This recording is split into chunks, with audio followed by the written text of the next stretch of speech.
நானோ நாட்டை ஆள்பவன், நீங்களோ காட்டில் சுற்றித் திரிபவர். நம் இருவருக்கும் நட்பு ஏற்பட்டது என்பது மிகப்பெரிய விந்தையாக இருக்கிறது, ஆச்சரியமாக இருக்கிறது என்று சொல்ல, அதை கேட்ட முனிவர், இதில் என்ன ஆச்சரியம் இருக்கிறது? நாம் இருவருமே ஒவ்வொரு வகையில் மேலானவர்கள்தான், இதில் என்ன ஏற்றத்தாழ்வு இருக்கிறது என்று கேட்க, அதை கேட்ட மன்னன் சுபன், ஏற்றத்தாழ்வில்லை என்று எப்படி சொல்ல முடியும்? நிறைய இருக்கிறது.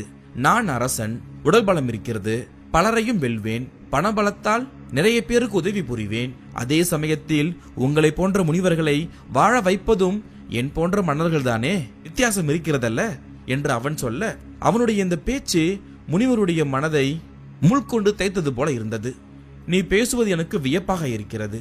முனிவர்கள் தவ வலிமை மிக்கவர்கள். அவர்கள் முறைப்படி செய்து வரும் வேள்வியிலிருந்து கிடைக்கும் அவிர்பாகத்தால் தான் தேவர்களே வாழ்ந்து வருகிறார்கள்.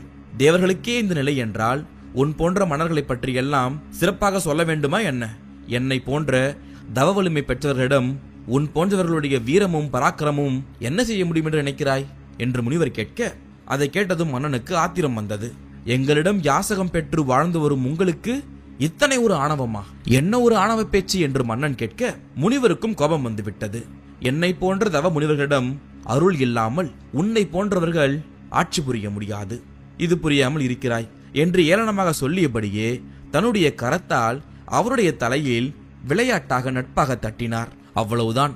மன்னனுக்கு கோபம் பொங்கி எழுந்து விட்டது.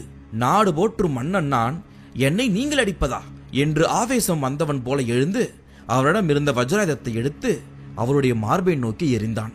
இந்திரனால் வழங்கப்பட்ட அந்த வஜ்ராயுதத்தை அவரால் தடுக்க முடியவில்லை. அது முனிவருடைய மார்பை பலமாக தாக்க அவரால் வலி பொறுக்க முடியவில்லை. அவருடைய வாயிலிருந்து ரத்தம் வெளிப்பட்டது. மயங்கி விழுந்தார். மன்னன் அதற்கு மேல் அங்கு இருக்க விருப்பமில்லாமல் சென்று விட்டான். சிறிது நேரத்தில் முனிவருக்கு சுயநினைவு வந்தது. கண் விழித்து பார்த்தார். அரசன் அங்கு இல்லை. தன்னை வஜ்ராயுதத்தை கொண்டு தாக்கியதால் அவர் பெரும் பாதிப்புக்கு உள்ளானார். அது இந்திரனால் அளிக்கப்பட்டது. இந்திரன் தேவர்களுடைய தலைவன். அதனால் தேவர்களுடைய பரம விரோதிகளான அசுரர்களுடைய குருவான சுக்கராச்சாரியாரின் உதவியை நாடினால் அரசனை எளிதாக பழித்திருக்கலாம் என்று காட்டுக்கு சென்று சுக்கராச்சாரியரை நோக்கி தவம் புரிந்தார் அந்த முனிவர். சுக்கராச்சாரியரும் தோன்றி, எனக்கு மிக ஆச்சரியமாக இருக்கிறது, எதற்காக என்னை நோக்கி தவம் இருக்க வேண்டும் நீங்கள் என்று கேட்க, அதற்கு அந்த முனிவர், ததிசி, தேவர்களுடைய விரோதி நீங்கள், அசுர குரு நீங்கள். அந்த தேவேந்திரன் அளித்த வஜ்ராயுதத்தால் அந்த மன்னன் என்னை தாக்கினான்.